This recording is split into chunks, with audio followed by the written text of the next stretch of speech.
जय गुरुदेव, जय जय सदगुरु श्री दयाल। सदगुरु श्री परिवार की तरफ से मैं विजय दीक्षित आप सभी भक्तजनों का हार्दिक स्वागत कर रहा हूँ। ठाकुर मसाई कहीं गए हैं ना? ठीक है चलिए।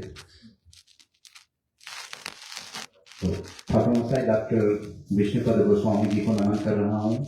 यहाँ पर सत्संग का आयोजन करने की प्रेरणा के लिए अशोक शंकर जी, जिनका हम इंतजार कर रहे हैं, उनको भी मैं भूल नहीं सकता हूँ। प्रसाद की व्यवस्था उन्होंने की है।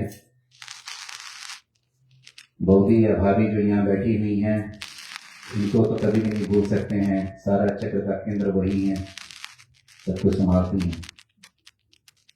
हमारे गुरु जी सदगुरु श्री दयाल का ये पहला सत्संग इस मंदिर में हो रहा है और भविष्य में जब मंदिर बन जाएगा, अभी मंदिर बना नहीं है, ये भी टेम्पोररी सेटअप है।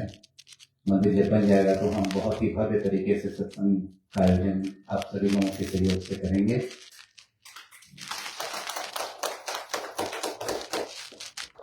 काफी सारे लोग गुरु जी के विषय में जानते हैं, लेकिन जो नए हैं, पहली बार गुरु जी से मिल रहे हैं। सदगुरु श्री दयाल की जन्मभूमि बाबा भोलेनाथ काशी विश्वनाथ का शहर वाराणसी है। आप लोगों में से बहुत सारे लोग वाराणसी शहर के कोतवाल और बाबा काल भैरव नाथ जी को जानते होंगे।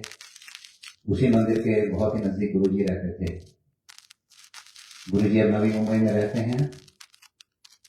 गुरु जी परम संत बाबा जय गुरुदेव जी महाराज के शिष्य हैं और बाबा जय गुरुदेव अपने शरीर त्याग के पहले सदगुरु श्री जी को अपने सिद्धांतों को विदेश प्रचार की जिम्मेदारी दिए हैं। इसी विदेश प्रचार और प्रसार के लिए गुरु जी हर साल यूरोप, अमेरिका और विश्व की यात्रा करते हैं। हमारा सौभाग्य है कि गुरु जी ट्यूशन आते हैं, हमें भारत नहीं जाना पड़ता है। ये हमारा बहुत बड़ा सौभाग्य है। सदगुरु श्री शब्द योगी हैं। शब्द योग ईश्वरीय ध्वनियों को सुनने की साधना है। शब्द योग के माध्यम से गुरु जी अपने अनुयायियों में आंतरिक ईश्वर को समझने की जागृति और मार्गदर्शन करते हैं। सदगुरु श्री दयाल का प्रवचन हर व्यक्ति को उन्नतिशील बनाने के लिए होता है। आप किसी भी देवी देवता की आराधना करते हुए गुरु जी के मार्गदर्शन को अपना सकते हैं। गुरु जी हमेशा इस बात का एहसास करवाते हैं कि हम ही ईश्वर हैं और हम इसी जीवन में ईश्वरमय हो सकते हैं। बात की जन्म का तो कौन जानता है। गुरु जी भारत में हर साल 10 दिन का साकेत महायज्ञ का आयोजन करते हैं। मैं पिछले 3 सालों से जा रहा हूँ। डॉक्टर मनीष मिंत्रा, उनके परिवार के सदस्य एवं कई और उपस्थित भक्तजन, प्रवीण गोहिल जी, उनकी पत्नी भी शामिल होते हैं। इस साल साकेत महायज्ञ का आयोजन दिसंबर 24 तारीख से जनवरी 3 तारीख तक नवी मुंबई में आयोजित किया गया है। आपको साकेत महायज्ञ की जानकारी चाहिए तो मुझसे या डॉक्टर मनीष मिंत्रा के परिवार के किसी भी सदस्य से बात कर सकते हैं। गुरु जी 30 नवंबर को भारत लौट रहे हैं। आप लोगों में से किसी को भी अगर गुरु जी से मिलना है तो मुझे या मनीष मिंत्रा जी के परिवार के किसी भी सदस्य से बात करना।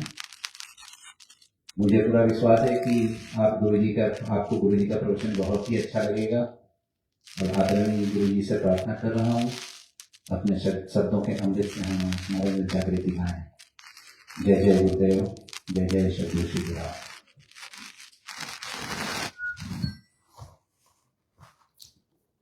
प्रणाम। जय गुरुदेव, जय जय गुरुदेव।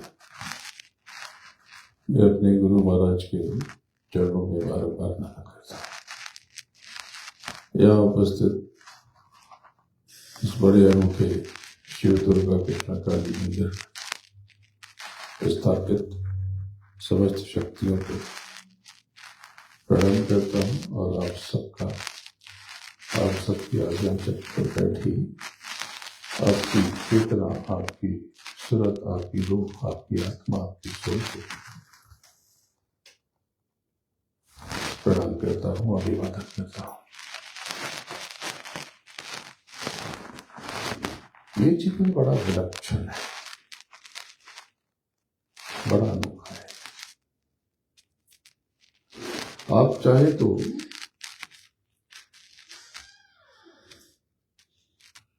खुद को उन्नत कर ले, बहुत ऊंचाई तक ले जाए, और आप चाहें तो बेड़ा गर्क कर ले, खत्म की तरफ चले। ये जीवन उसी तरह है जैसे स्टेयरकेस, सीढ़ियां। वही सीढ़ियां जो किसी को ऊपरी मंजिलों तक लेके जाती हैं, बहुत से ऊपर वाले नीचे भी चले जाते, पर आप किधर जाएंगे, ऊपर जाएंगे यानी उन्नति करेंगे, या नीचे जाएंगे आपका पतन हो जाएगा। ये कौन डिसाइड करेगा, ये कौन निश्चित करेगा? ये आपकी दिशा तय करेगी। और गुरु, एक पूर्ण गुरु, एक सदगुरु, बुद्ध गुरु, संबद्ध गुरु दिशा सूचक। गुरु ना होता तो क्या होता? यूं समझें कि गुरु, साइंस बताती है कि हम धरती पर खड़े क्यों हैं। ग्रेविटेशनल फोर्स से ग्रेविटी, भारतीय भाषाओं में उसे गुरुत्व शक्ति कहते हैं, गुरुत्वाकर्षण कहते हैं। जीवन भर आप सबने ऐसी ही कुछ बात सुनी और कही होगी। तो इसका अर्थ क्या है? ग्रेविटी है क्या? ग्रेविटेशनल फोर्स है क्या? गुरुत्व शक्ति, गुरुत्वाकर्षण, गुरुत्वाकर्षण यानी गुरु का आकर्षण, गुरुत्व शक्ति यानी गुरु की शक्ति। देह के गुरु क्या यही गुरु होते हैं? देह के गुरु बिल्कुल ऐसे जैसे यहां पर ये पॉइंट है, तो क्या यही बिजली का केंद्र है? नहीं। इलेक्ट्रिसिटी तो पावर हाउस जा रही है, लेकिन ये ना हो तो आपको इस कमरे में तो बिजली नहीं मिलेगी। अगर वहां पर भी आप पावर हाउस पे भी जाएंगे तो वहां पे भी भले ही वो वहां पर सोर्स है, वो बिजली का उत्पादन हो रहा, प्रोडक्शन हो रहा, लेकिन वहां पे भी जब तक ऐसा स्विच नहीं होगा, सॉकेट नहीं होगा, ये बोर्ड नहीं होगा, आपको बिजली नहीं मिलेगी। इसीलिए तो उन्होंने कहा कि गुरु गोविंद दो खड़े, यानी ये पॉइंट और पावर हाउस दोनों खड़े हैं, काके लागू। इसके बिना तो काम ही नहीं होगा। बलिहारी गुरु आपने गोविंद दियो बताए कि गोविंद को यानी करंट को पाने का रास्ता तो इससे ऊपर जाएगा। देह का गुरु तो प्रतीकात्मक है, वो करियर है, उस एनर्जी को आप ही की तरह है। कुछ अलग सा उसको चीट फाड़ के देखोगे तो कुछ नहीं मिलेगा, लेकिन सही तरीके से अगर प्लग करोगे, आप कनेक्ट हो गए, तब आपको पता चल सकेगा कि वास्तविक करंट क्या होता है। बाहर से देखने पर गुरु का पता नहीं चलता। गुरु कोई बाहरी न चीज है, न वस्तु, न अनुभव, न शरीर, न प्रकार। बाहर से गुरु को क्या जानना? वो श्वेत कपड़े में हो सकता है, सैफरन हो सकता है, हरा, नीला, पीला हो सकता है, या ब्लेजर पहन के हो सकता है, टी शर्ट और शॉर्ट्स पहन के हो सकता है। लेकिन एक पैटर्न है कि ये व्हाइट प्लेट, ये कलरफुल भी तो हो सकती है, इसमें तरह तरह के स्टिकर लगे हो सकते हैं, कुछ अलग डिजाइन का हो सकता है, लेकिन एक पैटर्न है। तो इससे आपको पता चल जाता है कि यहां से करंट की सप्लाई है। बस इतनी सी बात है। लेकिन बाहर से अगर आप गुरु को जानने की कोशिश करेंगे तो बाहर ही छूट जाएंगे। इसी प्रकार से परमात्मा,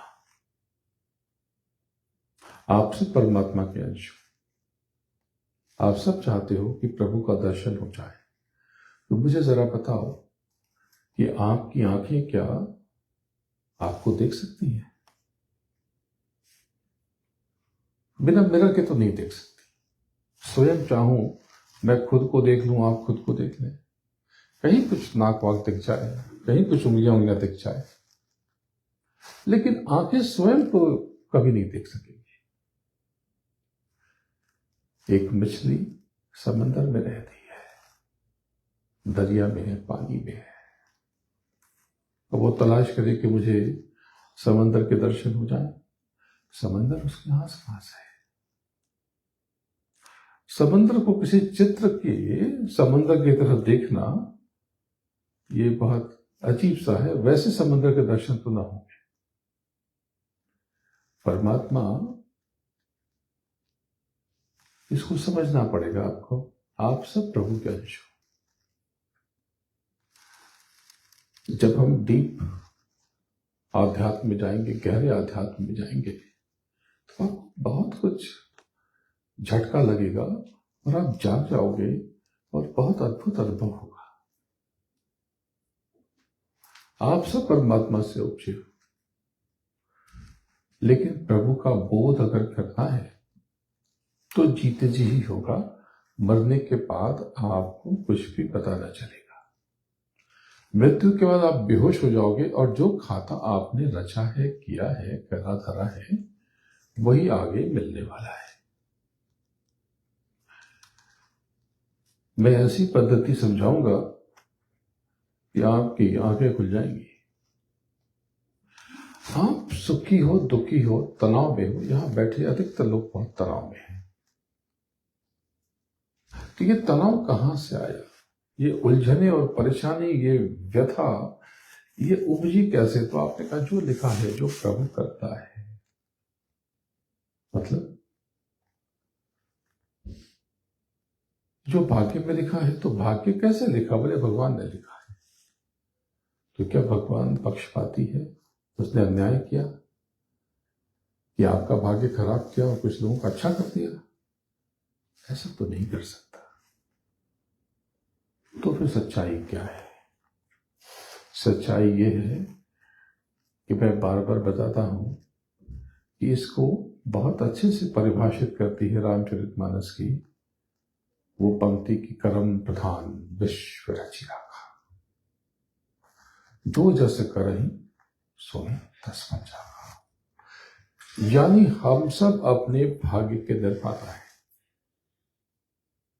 हम सब ने अपना भाग्य स्वयं लिखा है और लिखते हैं। तो आप सब कहते हैं कि हम तो बड़ा अच्छा करते हैं, देखिए मंदिर में बैठे हैं,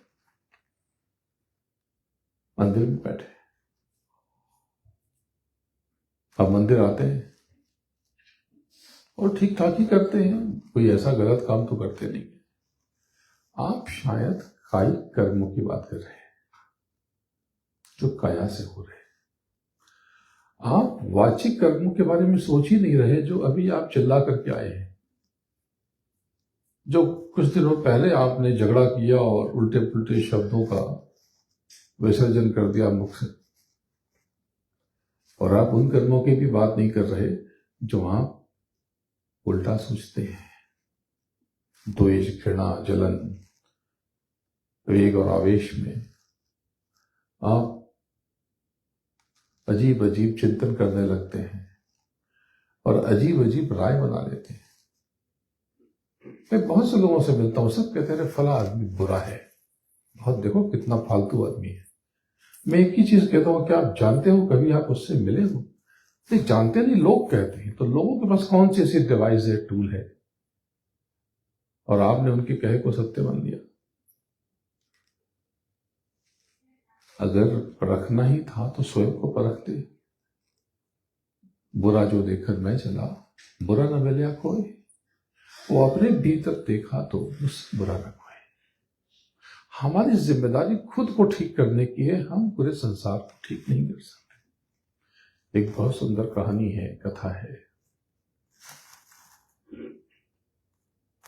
एक बहुत पहले की बात है।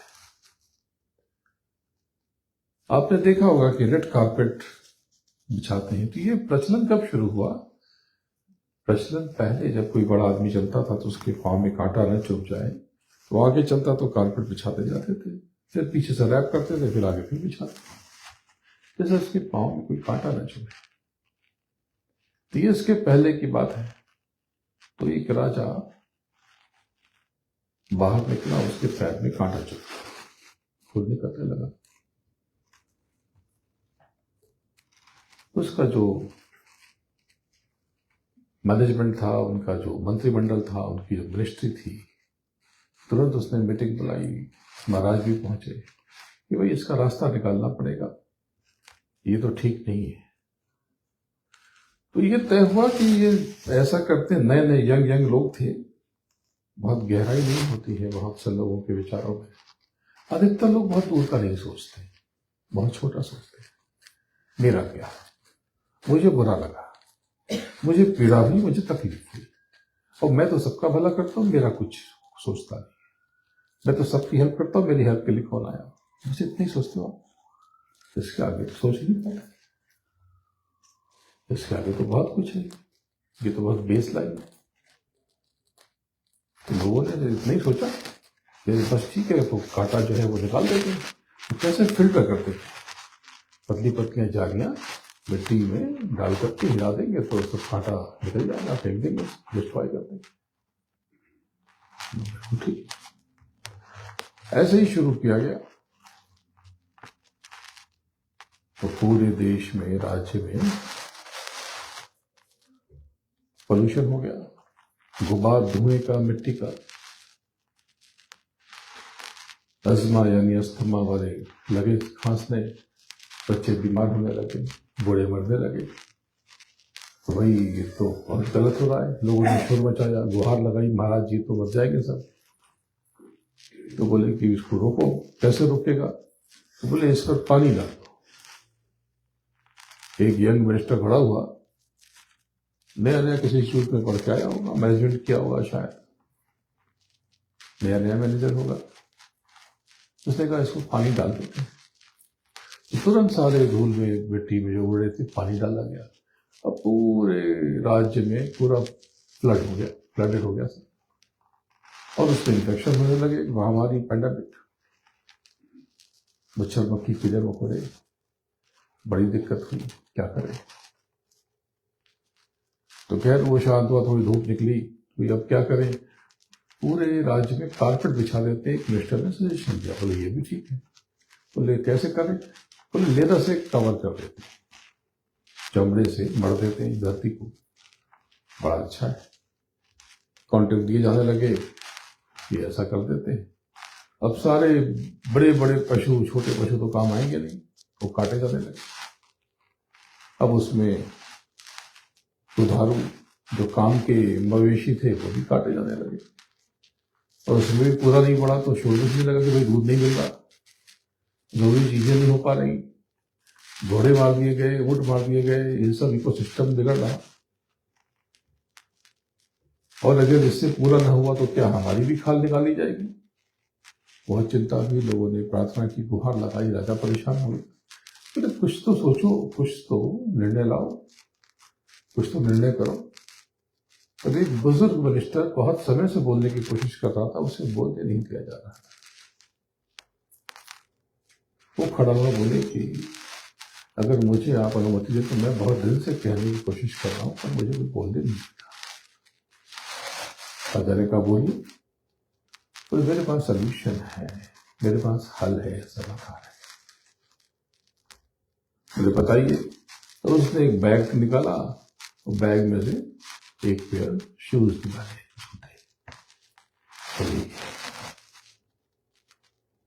राजा ने पहना। बोले अब जो है ये आपको नहीं चुभेंगे। कहानी का क्या आशय है? हम दुनिया को बदलने चलेंगे, दुनिया की कारपेटिंग की कोशिश करेंगे तो कभी न कर पाएंगे, और खुद को नए उपद्रव और झमेले में फंसाएंगे। दुनिया से कांटा निकालने चलेंगे तो अपने हाथ लहूलुहान कर लेंगे और लोगों को मुसीबत पर डाल देंगे, फिर भी हल नहीं निकलेगा। सबसे अच्छा है खुद पे काबू पाले, अपने पैरों में कारपेट लपेट लें। दूसरों में बुराई ढूंढेंगे तो हम खुद बुरे हो जाएंगे। हमारे हाथों से बुराई की महक आने लगी। हमारा जीवन बहुत कीमती है, इसमें बहुत गहराई है। बुरा जो दिखने चला, बुरा न मिला कोई, और अपने भीतर देखा तो गुस्सा बुरा न कोई। हम इतने सुंदर हैं, बहुत अच्छी फिजिक है, बहुत अच्छे कपड़े पहने, और इसमें बुराई का भंडार छुपा हुआ है। हम यहाँ साफ सुथरे नहा धोकर के आए हैं, लेकिन यहाँ पर जाने क्या क्या थॉट्स, उल्टे सीधे अजीब अजीब विचार।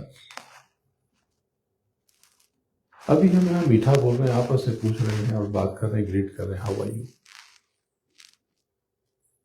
लेकिन घर में हम झगड़ा करके आ रहे हैं। हमारा ये शरीर हमने कभी देखा है, इसमें क्या है? अभी आप फ्रेश होकर के आए हैं सुबह सुबह, लेकिन अंदर अभी भी अगर जांच करेंगे तो गंदगी भरी है। आप सुंदर भोजन खाते पीते हैं, अच्छे अच्छे सजावटी सजे हुए फल, सब्जियां, सैलड्स, अंदर जाकर के जो हो जाता है उसे आप देख भी नहीं सकते, ऐसी बदबू आती है। ये तो हमारा शरीर है, ये तो हम है। अभी स्नान करके आए हैं ना, 1 घंटे, आधे घंटे, 2 घंटे, 3 घंटे, लेकिन अगल बगल यहाँ कहीं कहीं हाथ रगड़ेंगे और स्मेल करेंगे तो अजीब सी महक आएगी। ये हम है। परफ्यूम लगाया होगा ना आपने, 2 घंटे हो गए या 1 घंटे हो गए, रगड़ के लीजिए, सारी सुगंध खत्म हो गई। ये हम है। और हम खुद को श्रेष्ठ समझते हैं कि मैं बहुत दुखी हूं, मैं बहुत अपसेट हूं, मैं बहुत परेशान हूं, मैं ऐसा हूं, मैं खुद को सेंटर में आप रखते हैं।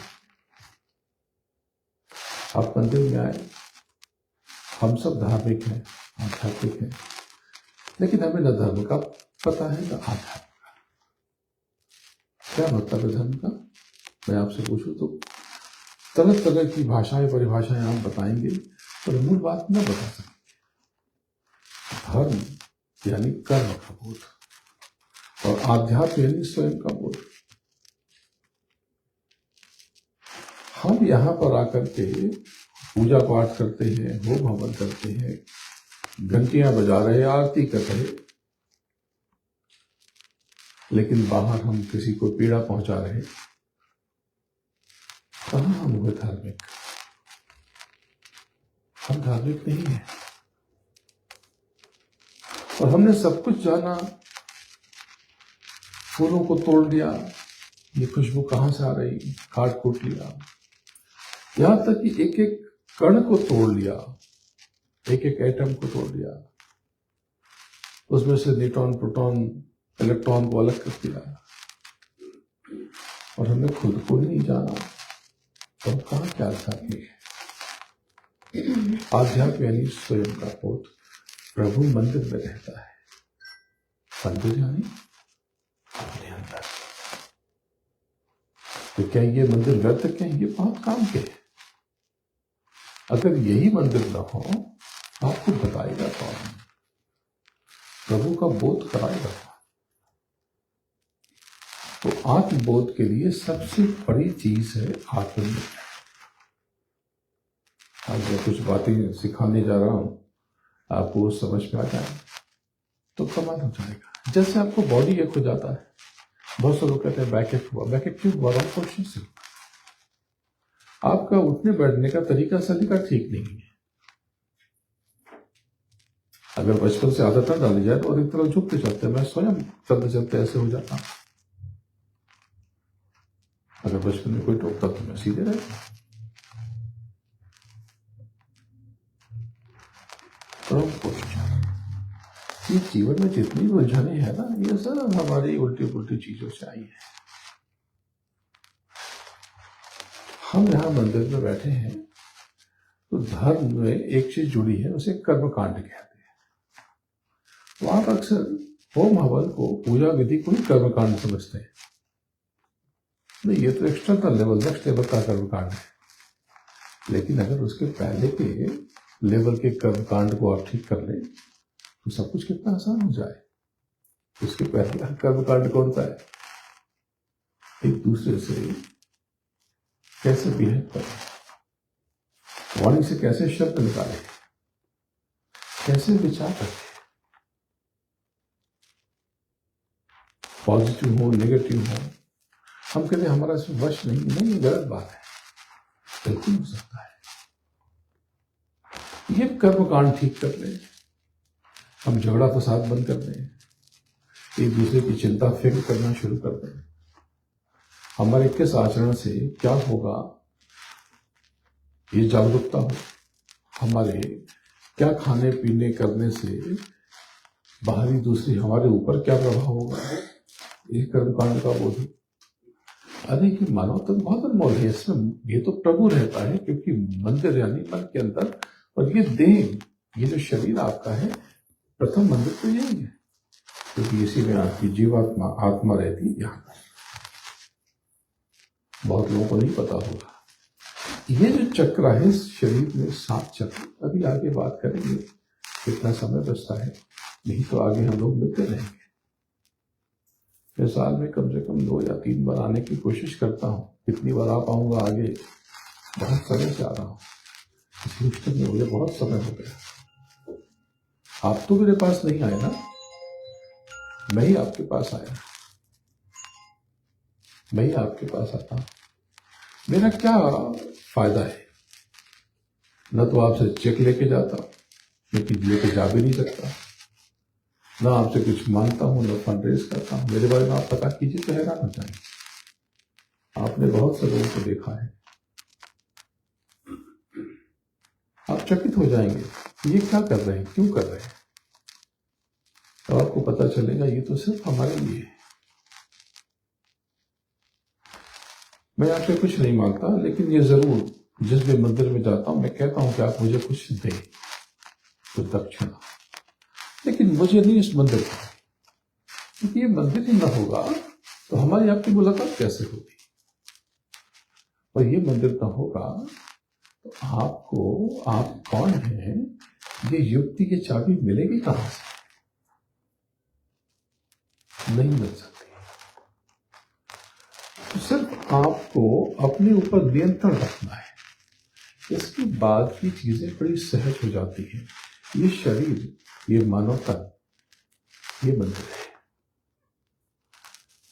इसको आप शुद्ध रखें, ऐसा कुछ आचार विचार न करें, न विचारों से, न वाणी से, न आहार से, न किसी औषधि से ये शरीर खराब हो जाए, क्योंकि ये आप लेके नहीं आए, आपने नहीं बनाया, आप तक मेरे माता पिता ने बनाया ना, ना ना, ये उस मालिक ने, उस प्रभु ने आपको दिया है। नहीं तो माता पिता प्रयास करते रहते, संतान नहीं होती, अगर वही बना लेते तो बना के दिखाएं, ये उसकी इच्छा से होती है, क्योंकि शरीर से कुछ रसायन, कुछ लिक्विड मिक्स होते हैं और घोड़ बन जाता है और जन्म हो जाता है। ये उस प्रभु की मौत से, उस मालिक की दया और कृपा से है जिसने पूरी सृष्टि बनाई है। तो ये शरीर किराए का मकान है, आपको कुछ समय के लिए मिला है, आप इसके मालिक नहीं हैं। आपके पास है तो आपका है, आपके लिए है, आप इसको स्वयं समझते कि मैं ही हूं। पर जिस क्षण आपकी सोल, आपकी सूरत, आपकी आत्मा निकल जाएगी, उसके बाद क्या होगा, ये सब लोग कहेंगे कि अब ये मिट्टी हो गई, वेस्ट है, बदबू आ रही। वो घर, वो हाउस जो आपने खरीदा है या आपने बनाया है, बहुत मन से सजाया है, अपनी गृहस्थी बसाई है, उसी में से आप बेदखल कर दिए जाएंगे अगले 2 घंटे में, पूरे दिन तक आपको रखा नहीं जाएगा। और बहुत रखना हुआ, कोई परिजन बाहर है तो तरह के उपक्रम, मेरे आइस पे रखो, ये करो, वो करो, क्योंकि आपकी देह की जो बदलती हुई महक है, ये जो आपके सो कॉल्ड तथा कथित अपने लोग हैं, ये बर्दाश्त भी नहीं कर रहे। वही बच्चे हैं जिनकी आपने सुसु पोटी साफ की महीनों और सालों तक, वो आपकी थोड़ी सी बदलती महक बर्दाश्त नहीं कर पाएंगे, उल्टी कर देंगे, बोले कि बॉडी खराब हो गई। आपके खराब आचरण को जिसने सहा है, आपके खराब हरकतों को जिन परिजनों ने, अपनों ने झेला है, वो आपकी बदलती हुई, या आपने जिनकी हरकतों को झेला है, वो आपकी जरा सी बदलती हुई गंध को बर्दाश्त नहीं कर पाएंगे। ये जो कुछ आपका, जिसको आप अपना कहते थे स्माइल, ये मेरा है, वो सब पता नहीं किसका हो जाएगा। एक क्षण में सब बदल जाएगा। मृत्यु बहुत अनोखी चीज है। अगर इसका आपको पहले से एहसास, आभास हो जाएगा, आप जगे हुए हो, तो मृत्यु बहुत सुंदर है। अगर आप तैयार हैं, आपकी तैयारी पूरी है, तो मौत जैसी चीज कुछ नहीं है। बहुत अनोखी है मृत्यु। देह परिवर्तन, जैसे आप रात के कपड़े सुबह उतारते हो, शावर लेते हो, नए कपड़े पहनते हो, फ्रेश, बस वैसा ही। लेकिन आपने कपड़े को ही स्वयं समझ लिया और चाहते हो कि नहीं, अब ये जाए नहीं, यही पड़ा रहे, तो कैसा हो जाएगा? गंदे हो जाएंगे, तो गाल जम जाएगी, फट भी जाएगी, तो देह पुरानी हो जाती, कहते हैं ये खराब हो रहा है, ये खराब हो रहा है। देह फट रही है, खराब हो रही है, कपड़े खराब हो रहे हैं। ये जो देह है आपकी एक वस्त्र है, या इसको 84 लाख योनियों में, आध्यात्म की गहराई में इसको कारागृह भी कहते हैं। कि आप इस योनि में, इस शरीर में बंद है आपके स्वरूप, और जिस शरीर में बंद होती है उसी के अनुरूप वो आहार विचार करती है, भोजन वैसी करती है, गतिविधियां वैसी करती है। कुत्ते की योनि में बंद करते जाएंगे तो भौंकेंगे, गाय की योनि में जाएंगे तो दुग्ध भी देंगे और अलग तरीके से आवाज लगाएंगे, बिल्ली की योनि में जाएंगे तो म्याऊं म्याऊं करेंगे। ये सारी योनियां हैं।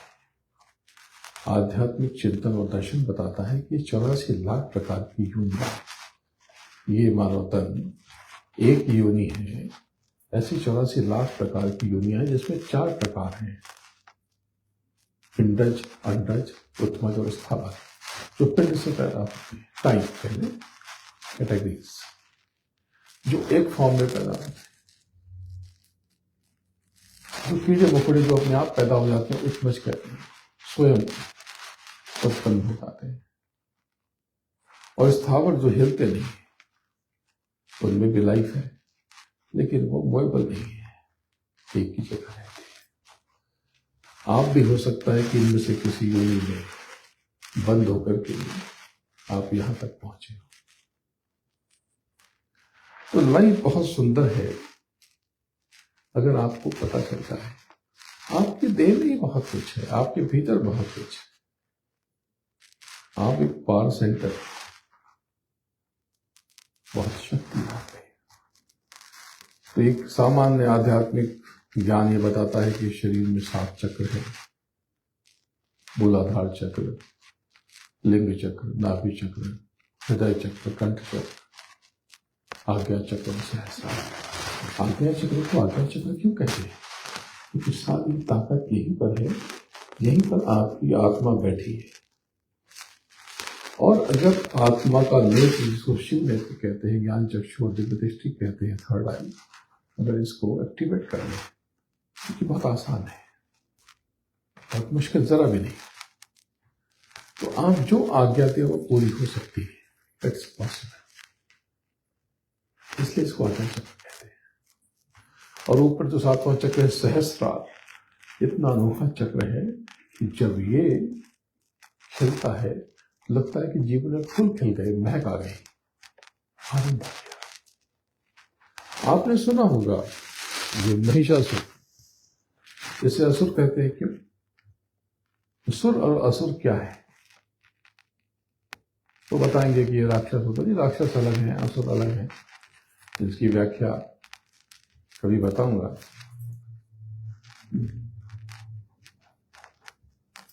लेकिन ये सुर असुर, सुर प्राकृत भाषा में सुरई शब्द है, इसी से सूर्य बना, जिसका अर्थ होता है बोध, प्रकाश, नूर, रोशनी, चमक।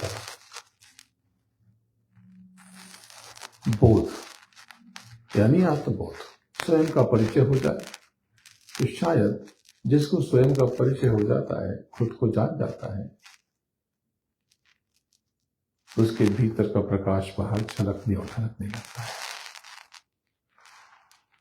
और जो स्वयं को नहीं जानता, आलस्य में पड़ा रहता है, सोया पड़ा रहता है, दुनिया में खोया रहता है, अपने नशे में गुम है, वो असुर है। जिसने स्वयं को जान लिया वो सुर है। यानी जिसके अंदर शील, क्षमा, संतोष, विरह, विवेक है वो सुर, और जो काम, क्रोध, लोभ, मोह, अहंकार में डूबा हुआ है वो असुर। जिसके भीतर धर्म के लिए, आध्यात्म के लिए जागृति की किरण फूट रही है वो सुर, और जो दुनिया में खा पी के मस्त पड़ा है, चलो वीकेंड आ गया, आप पार्टी करते हैं, बस 2 ही पैक पिएंगे, पड़े रहेंगे, बस। तो सुर और असुर, स्वयं को जान लेना, स्वयं को पहचान लेना, ये बहुत सरल है, बहुत आसान है। शब्द योग में और आध्यात्म में इसीलिए आत्मा को सुरक्त कहते हैं, क्योंकि सुरक्त यानी सुर से बना हुआ, जिसमें वो आत्माएं जो आत्मबोध की तरफ चल रही है। आपने सुना होगा सिया राम, राधा कृष्ण क्या है, कभी जानने की कोशिश की? पहले कुछ नहीं था, हवा न पानी, राजा न रानी, कुछ भी नहीं था, बस एक अनामी। अनामी यानी अव्यक्त सत्ता, जिसको निराकार ब्रह्म के बारे में बात होती है, आप सुनते हैं। तो दो ऊर्जाओं की बात होती है कि साकार ब्रह्म और निराकार ब्रह्म। लोग इसी में लड़ते रहते हैं। अरे जो निराकार है उसी ने स्वयं को साकार किया। जब वो निराकार था तो अनामी था, अव्यक्त था। जब उसने स्वयं को व्यक्त किया तो वो साकार हुआ। और उस ब्रह्म ने, उस पूर्ण ब्रह्म ने स्वयं से 16 हिस्से किए, और ये 16 हिस्से 16 अंग कहलाए, 16 निर्गुण कहलाए, 16 ब्रह्म कहलाए। फिर उसने, तो आप कहां थे? आप उसी पूर्ण ब्रह्म में, आप भी पूर्ण ब्रह्म का हिस्सा है। तो पूर्ण ब्रह्म ने जब विस्तार किया तब उसने शब्द की डोर से, शब्द क्या है? जिसको आप नाम कहते हो, जिसको आप नाद कहते हो, ब्रह्मनाद कहते हो, ओंकार कहते हो, आपकी जो आत्मा है वो दिखाई क्यों नहीं पड़ती? क्योंकि वो शब्द स्वरूप है। उसे आप देख तो सकते हो दिव्य दृष्टि से, चर्म आंखों से आप नहीं देख सकते, क्योंकि चर्म आंखों से केवल देखा जा सकता है। लेकिन जो आपकी दिव्य दृष्टि है उसी में ज्ञान चक्षु भी है, उसी में ज्ञान कर्ण भी है, और उसी में ज्ञान नासिका भी। तो जब आप दिव्य दृष्टि से देखते हो तो आप सुनते भी हो और महसूस भी करते हो। अभी आप आंख खोल के देखते हो तो आपको कुछ मीटर तक दिखाई पड़ता है, लेकिन जब आप ज्ञान चक्षुओं से देखेंगे तो आप बहुत दूर तक देख पाते हैं, अनलिमिटेड। और तब आप पीछे के कई हजार जन्म देख सकते हैं, और आगे के कुछ जन्म या कई हजार जन्म भी देख सकते हैं, अगर आप अभी तक उसमें फंसे थे। यानी जो आपने कर्म कर दिया, आपको अनंतों जन्मों तक भोगने हैं। ये जीवन मृत्यु का चक्र चलता रहेगा जब तक इस पर एक्सटर्नल फोर्स ना आए। इस पर बात करते हैं थोड़ी सी, समय थोड़ा है, ये विषय बहुत लंबा है। कभी अवसर मिला तो मैं आपको और आत्म जागृति की तरफ ले जाऊंगा। तो एक धारा में सुरतों का, आत्माओं का खजाना नीचे उतारा गया और 16 पुत्रों में डिस्ट्रीब्यूट कर दिया गया, 16 राज्य बन गए, यूं समझते मोटा। एक धारा में नीचे उतारे गए। इसी धारा में शब्द की डोर पकड़ के अपने स्वामी की तरफ बढ़ने का प्रयास ही राधा कहलाता है। और ऊपर आपका कृष्ण बैठा हुआ, राधा कृष्ण। जब नीचे से ऊपर की तरफ बढ़ते हैं तो यही आत्माएं सिया कहलाती हैं। पार ब्रह्म में पहुंचने के पश्चात एकादश द्वार, जिसको मानसरोवर कहते हैं, वहां से आगे बढ़ करके वो सिया स्वरूप हो जाती है, और ऊपर राम बैठा है, सिया राम।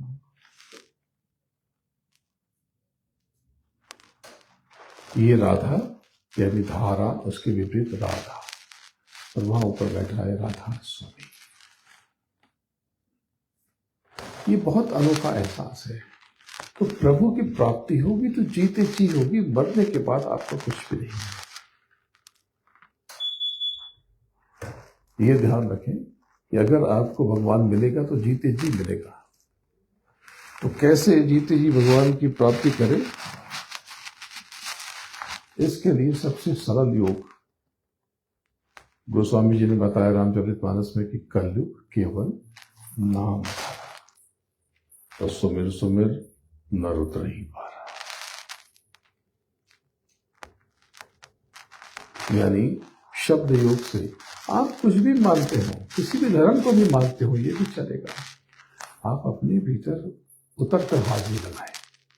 पूजा का मतलब ये जो आपने किया ये बहुत आवश्यक, इसी पे सब कुछ टिका हुआ, ये है कर्म। कि यहाँ पर हम स्नान कराते हैं एक विग्रह को, हम बाहरी आरती करते हैं, ये पूजा पद्धति, ये बड़ी कमाल की वैज्ञानिक धारणाएं हैं। ये इसके पीछे कभी बताऊंगा, ये बहुत गहरा विज्ञान है। आपके अंतर मन में इनका बहुत असर होता है। ये कर्म है, कर्मकांड। और जो आप मीठा बोलते हो, कड़वा बोलते हो, वो प्राथमिक कर्मकांड है।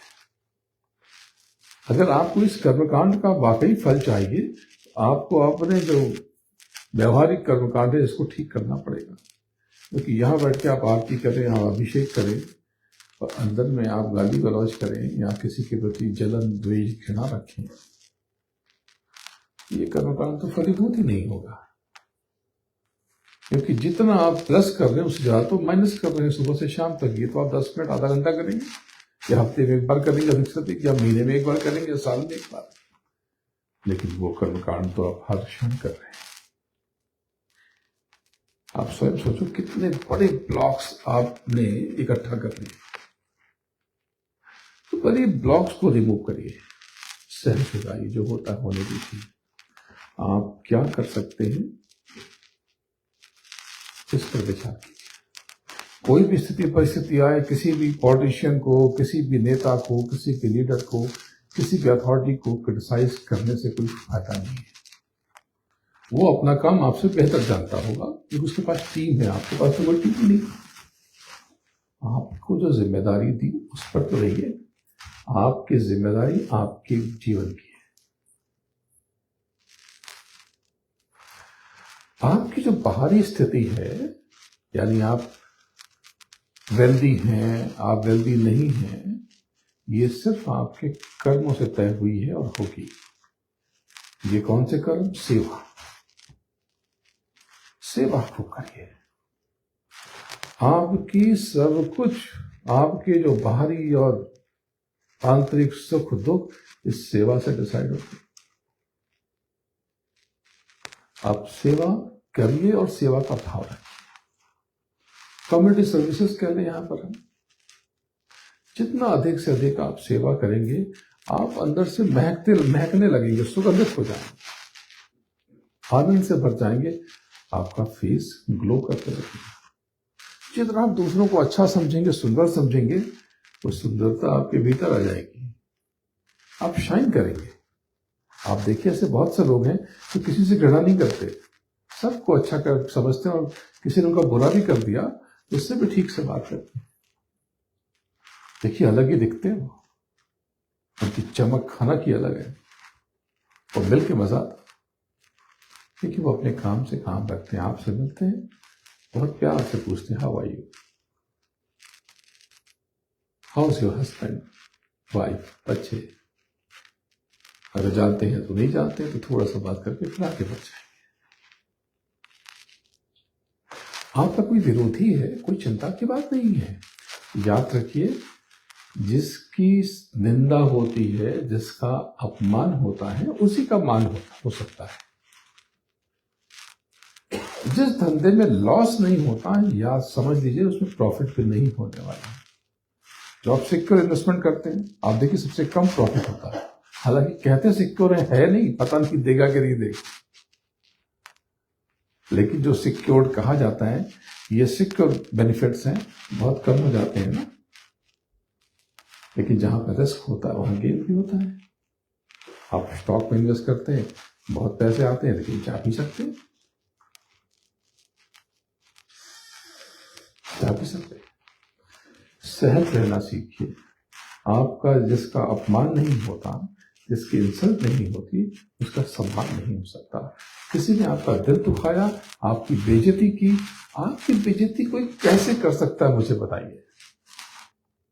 जैसे कोई मेरी इंसल्ट कैसे कर सकता है? मुझे आज खड़ा होकर के अगर मुझे कोई गालियां दे रहा है तो मेरी इंसल्ट कहां हुई? मेरी इंसल्ट तो मेरे कर्मा से होगी ना, किसी के कह देने से तो नहीं हो जाएगी। ऐसे ही एक बड़ी सुंदर कथा है कि किसी महात्मा शायद कहीं कहीं दुख का नाम आता है, कथा सच्ची है झूठी झूठी हो तो क्या फर्क पड़ता है।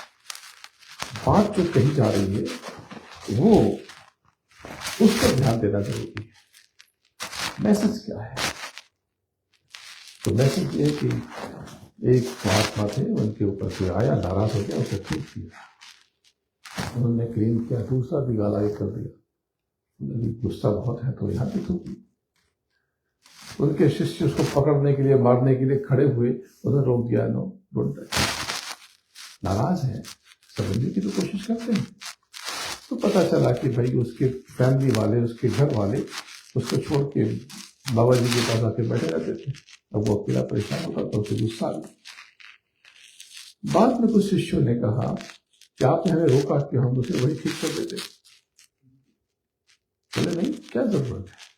बोले अरे उसने इतना अपमान कर दिया, इतना भला बुरा आपको कह दिया, आपने सुन लिया। बोले एक बात बताओ, परसों फला जगह सत्संग में एक बहुत बड़ा आदमी बहुत मिठाइयाँ मेरे प्रसाद लेकर के आया था, तो मैंने तो लिया नहीं, मैंने उसे वापस कर दिया। उसने क्या किया होगा? तो बोले घर ले गया होगा, उसके बच्चों ने खाया होगा। तो बोले बस ये गालियां जो दी यही मैंने ली तो क्या किया होगा? ये खुद ले जाएगा, खुद ही खाएगा। किसी ने आपको गाली दी, आपने अनसुना कर दिया, मुस्कुरा करके उसके कंधे पे पट्टी लगाई, बड़ा कौन दिखाएगा? कौन बड़ा हुआ है इसमें? दो लोग झगड़ा कर रहे हैं, एक आदमी झगड़ा कर रहा है, को गालियां दे रहा है, दूसरे ने उसे देखा, मुस्कुराया, प्यार से उसके कंधे पे हाथ रखा, कूल डाउन माय फ्रेंड, शांत हो जाओ, बात करना चाहते हैं। आपकी सिंपैथी किसकी तरफ जाएगी? वही जिसने मुस्कुरा करके आचरण किया। ये सारी बातें आध्यात्मिक हैं, धार्मिक है। केवल कथा सुनने से और बाकी कर्मकांड करने से जब आप धार्मिक नहीं होते, ये बुनियाद है। अब ये बुनियाद ठीक हो जाएगी तो इसका फल भी आपको मिलेगा। तो मैं अभी कुछ और भी सिखाता हूँ। समय में बाबा घड़ी देख रहा हूँ कि मुझे 45 में विजय जी ने कहा था, तो 40 तो हो चुके हैं। इस समय जरा ध्यान रहे तो ठीक है, तो आप तो कहेंगे तो मैं पूरी रात सुना सकता हूँ। तो जहां पर आप आए हैं तो ये किसके लिए है? क्या इनके लिए? नहीं। ये मंदिर की क्या जरूरत है? ये मंदिर है तो हम बैठ के कितने आनंद से बैठे। बैठने को तो वहां भी बैठ सकते थे जहां पे कॉफी मिलती है, और एक पिछली बार मैंने ये ढूंढ के निकाला कि एक हरे रंग की देवी का चित्र बना होता है, जिस कैफे पर नाम नहीं ले रहा, सितारे बने होते हैं, वहां भी बैठ सकते थे। लेकिन यहाँ पवित्रता है, यहाँ पे सुचिता है, शांति है, आनंद है। ये मुझे बहुत बड़ा होना चाहिए, इसका और विस्तार होना चाहिए। इसे अब तो मैं सबसे आपसे रिक्वेस्ट करता हूं कि आप जरूर मुझे आज कुछ दक्षिणा दें। और मुझे नहीं, मैं लेके तो ठीक जाऊंगा, सब यही करें, सब यहाँ पे ये मेरी दक्षिणा मान लें आप, अब मंदिर को दें। मुझे आपसे कुछ नहीं चाहिए, मैं कुछ भी लेने नहीं आया, तो मैं आपसे लेके चाहता, ये सब आपके लिए है। जब आप दूसरों के बारे में सोचेंगे, अब ये मंदिर आने वाली अगर बहुत अच्छा भव्य मंदिर बन जाए तो आने वाली जनरेशन को दिशा दिखाएगा। मेरे जैसे और जाने कितने लोग आएंगे और राह दिखाएंगे। किसी भी दूसरे धर्म को बुरा मत समझिए, आप क्या हैं इसकी विशेषता तलाशी। हमारा हिंदू धर्म इतना गजब का है, नवरात्रि पे आप जो पाठ करते हैं, जो 700 श्लोक मार्कंडेय पुराण के, आपको पता है कि वो विज्ञान है पूरा का पूरा, टेक्नोलॉजी है उसमें। आपके शरीर में आप मुट्ठी बांधते हैं, छोड़ते हैं, ये सब कुछ आपके जीवन में बहुत परिवर्तन कर सकते हैं। आज मैं कुछ आपको बताता हूं कि एंजाइटी हो जाती है आपको बहुत ज्यादा, बेचैन हो जाते हैं, रेस्टलेस हो जाते हैं, कैसे कंट्रोल करें। ये देखिए, अंगूठे को ये स्पर्श करें, लास्ट फिंगर और ये रिंग फिंगर, इसको सीधा करके यूं छोड़ दें। आप कुछ देर इसमें बैठे, आप 10 मिनट बैठने के बाद पहले दिन से ही कहेंगे ये तो कमाल हो रहा है, ये तो कमाल हो रहा है। आपका तुरंत जो अंदर बेचैनी घबराहट है ये कम हो जाएगी। लेकिन किसी को आदत ही है बेचैन होने की, अब क्या करें? तो कुछ न करें, यही उंगली जो आपने यहां पर की, इसको स्पर्श करें और ये इसको फोल्ड करें, अंगूठे को अंदर लॉक करें, ये 2 उंगलियों से बंद कर दें। अब ये बैठ जाए, आप देखेंगे कि आपके भीतर शक्ति का संचार हो रहा है और एंजाइटी खत्म हो रही है। आप करके देखेंगे, ये सब मुद्राएं हैं हमारी, ये मैंने प्रकट नहीं किया। ये योग के जो 8 अंग हैं, यम नियम आसन, ये आसन का बहुत महत्वपूर्ण हिस्सा है। आपको क्रंच है, धन की कमी है, कोई दिक्कत की बात नहीं है। आप ये 2 उंगलियों को लॉक कीजिए, ये ऐसे बनाइए। इससे हमारे यहां पर योग मुद्रा में इसको कुबेर मुद्रा कहते हैं। मैं कहता हूं ये तो बाई प्रोडक्ट है पैसा। ये मुद्रा मुझे सबसे ज्यादा आकर्षित करती है, अट्रैक्ट करती है, क्योंकि ये आज्ञा चक्र यानी आपकी आंतरिक क्षमता को ये बढ़ा देती है। ये देखिए, इसको लॉक करिए, अब ये करिए। आप कहेंगे ये क्या हो रहा है, गजब हो गया। लेकिन इससे पैसा रुकेगा नहीं। पैसा रुकने के लिए जब आपका कैश फ्लो बढ़ जाए, आप चैरिटी करना शुरू करें, नहीं तो पैसा टिकेगा नहीं। तो उसे धार्मिक जगह पे, मंदिर के निर्माण में, अच्छे काम में खर्च करें और अपने लिए बचाना है, सेवा करें, वो बचेंगे। लेकिन सेवा करें और एक और मुद्रा ये ऐसे बांधना है, लेकिन बीच की मुद्रा उंगली को ये सीधे ऐसे बैठ जाए, ये अब ये पैसा टिकेगा, अब ये धन टिकेगा। तो आपको जल्दी से मैं शब्द योग का अभ्यास कराता हूं, क्योंकि आप लोगों को रुचि लगती है। तो मुझे आप सबके दर्शन करके बहुत अच्छा लग रहा। जब खाली समय बैठे तो रीढ़ की हड्डी सीधी करके ध्यान में बैठ जाए। तो आपको ध्यान पता है नहीं, आप जो ध्यान करते हैं वो अलग है। ये ध्यान की मैं इसकी 2 विधि, ध्यान का मतलब देखना, लेकिन कोई सिनेमा आप देखें और उसे आवाज ना आए, वो सिनेमा कैसा हुआ, सुनाई ना पड़े, बेकार हो गया। फिर तो अंदाज से क्या लगेगा कि क्या बोल रहा है। वो गुस्सा हो रहा है तो किस बात पे गुस्सा हो रहा है, वो खुश हो रहा है, हंस रहा है तो किस बात पे हंस रहा है। मजा तो आया ही नहीं। बस आप ये देख रहे हैं कि वो हंस रहा है, तो बस उससे जो मजा पैदा हुआ वो आप दे रहे हैं। तो ऐसी साधना, ऐसा मेडिटेशन जो केवल 1 डायमेंशन का हो, वो कंप्लीट नहीं है। हमें इसके सारे डायमेंशन को एक्टिवेट करना पड़ेगा। यही शब्द योग सिखाता है।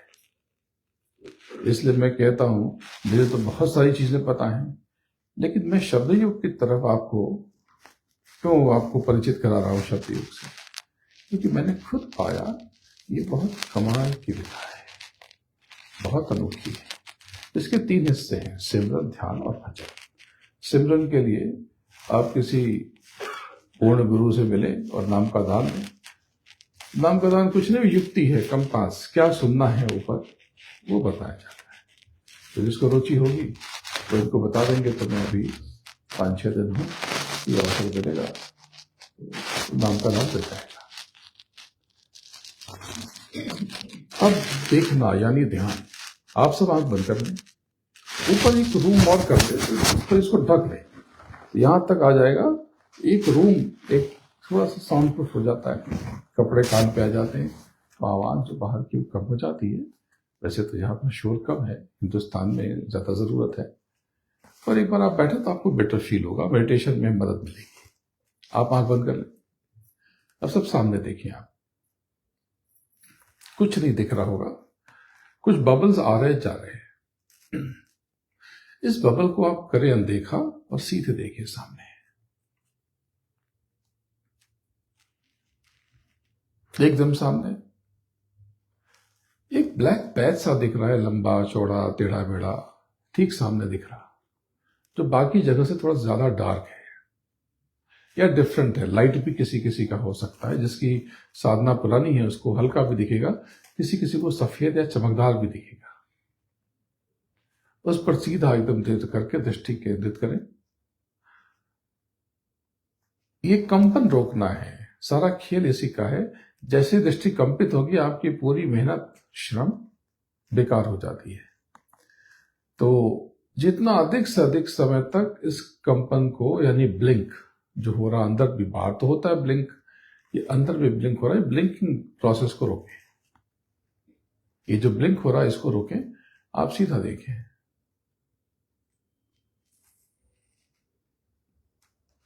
धीरे धीरे आपको यहां पर जो काला है वो ग्रे हो जाएगा, जो ग्रे है वो सफेद हो जाएगा, जो सफेद है वो उसमें रोशनी दिखने लगेगी, और कुछ समय के बाद उसमें आपको चमक दिखाई पड़ेगी, टिमटिमाते हुए तारों की तरह, हीरे की तरह।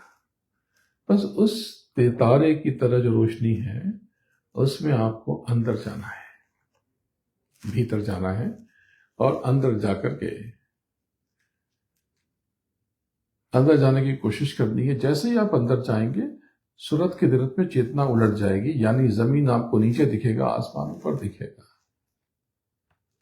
ये प्रयास आपके भीतर बहुत अनोखे अनुभव का सूत्रपात करेगा। तो ये आगे की चीजें मैं बताऊंगा, लेकिन इसके आगे का सबसे बड़ा स्टेप है जो आपकी उलझनों को एक झटके से कम कर सकता है और आपके भीतर बहुत ताकत भर देगा। वो देखिए कि दोनों कानों को बंद कर दीजिए, मुझे देखिए आंख खोल करके, फिर आप भी बंद कर लीजिएगा। इस प्रकार से यूं कर सकते हैं, यूं भी कर सकते हैं, पर ऐसे ही आराम से बैठ जाएंगे, और एल्बो को कहीं सपोर्ट अगर मिल जाए आपको तो उस पर रख लें, जिसमें देर तक बैठ पाए। इस प्रकार से बैठे और ऊपर ढक लेंगे तो एक और रूम बन जाएगा। अच्छा ही है, तो एकाग्र होने में सुविधा मिलेगी। इस प्रकार से बैठ जाए कुछ देर। आप सब बैठे और सुनने की कोशिश करें, कुछ सुनाई पड़ता है क्या? बस आधा मिनट।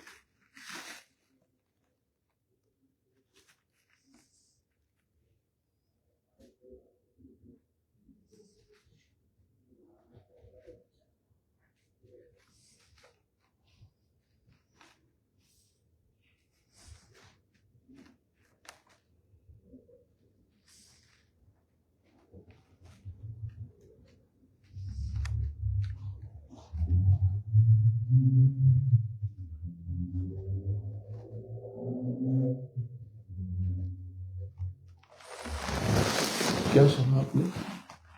तो कुछ नहीं, थोड़ा सा एक सीटी घंटियों जैसी, सीटी जैसी आवाज, जैसे झिंगुर जैसी आवाज जूम कर रहा है। तो ये जूम कर रहा है क्या है?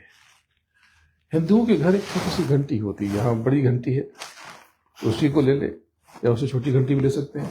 जोर से बजाएंगे, ये जो आवाज बनेगी ना, ऐसी आवाज आपको सुनाई, यानी अंदर कहीं नाद बज रहा, ये घंटी अंदर बज रही।